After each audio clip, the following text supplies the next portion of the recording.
자, 머니칼럼 만나보겠습니다. 하나금융투자 청담금융센터의 박문환 이사입니다. 이사님 안녕하십니까? 네, 안녕하세요. 네.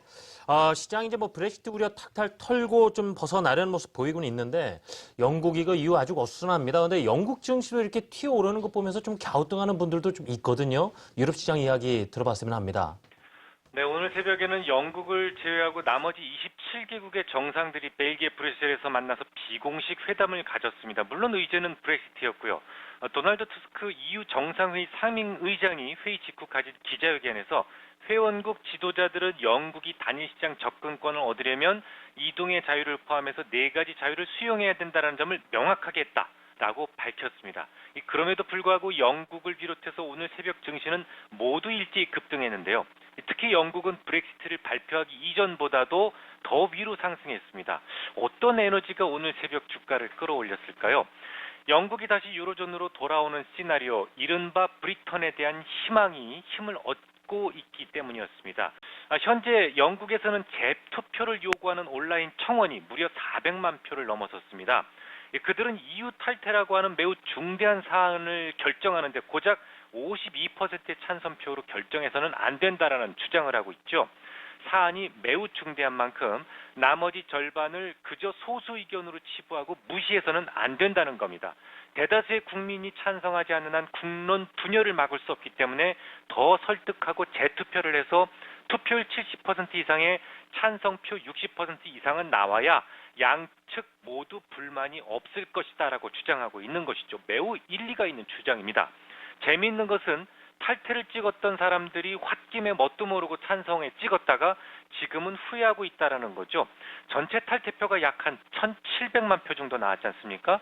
그중에서 이미 110만 표 이상이 재투표를 한다면 리메인에 찍겠다라고 마음을 바꿨다는 겁니다. 그 배경에는 일자리 감소에 대한 두려움이 영향을 주었다는 생각인데요. 영국은 전체 GDP에서 금융산업이 차지하는 비중이 26%나 됩니다. EU 측에서는 영국 내 유로화 정산소마저도 유로존으로 옮겨야 된다라고 주장하고 있는 상황이고 주요 IB들도 일자리 감소를 이유로 대규모 구조조정을 선포한 상황입니다. 아예 본점을 유로존으로 옮기겠다라는 IB들도 나오고 있는 상황이기 때문에 영국 내에서 가장 큰 일자리와 관련된 금융산업이 크게 위축될 것이다라는 전망에 반성표가 많아지고 있는 것이죠. 이런 상황에서 오늘 새벽 결국 이변이 일어났습니다. 영국 하원은 이민자 통제를 최대한 확보하는 선에서 단일 시장에 대한 접근을 보장받기 전에는 결코 리스본 50조가 발동되어서는 안 된다라는 입장을 발표하고야 만 것이죠. 이는 곧 단일 시장에 대한 접근이 불어된다면 브렉시트는 절대 용납할 수 없다라는 것을 의미합니다. 어차피 국민투표가 법적 구속력이 없기 때문에 영국의 의회가 이 같은 결정을 했다면 브렉시트가 되돌리는, 그러니까 브리턴으로 반전될 가능성도 있다는 것을 의미합니다. 그럼 이제부터 주가가 오를까요? 쑥쑥 커질까요? 저도 그랬으면 좋겠습니다만 여전히 누구도 보장할 수는 없습니다. 앞서 말씀드렸듯이 브렉시트의 가장 우려스러운 부분은 바로 유로존의 붕괴입니다. 오늘 새벽 EU 정상회담에서는 그런 조짐이 전혀 없었던 것이 아니었거든요. 특히 영국에게 자유로운 이동에 대한 보장이 없다면 단일 시장에 대한 접근을 불허하겠다고 큰 소리는 뻥뻥 쳤지만 이에 대해서 동유럽 5개국들은 완전하게 동조하지 않았습니다. 아무래도 동유럽 쪽은요.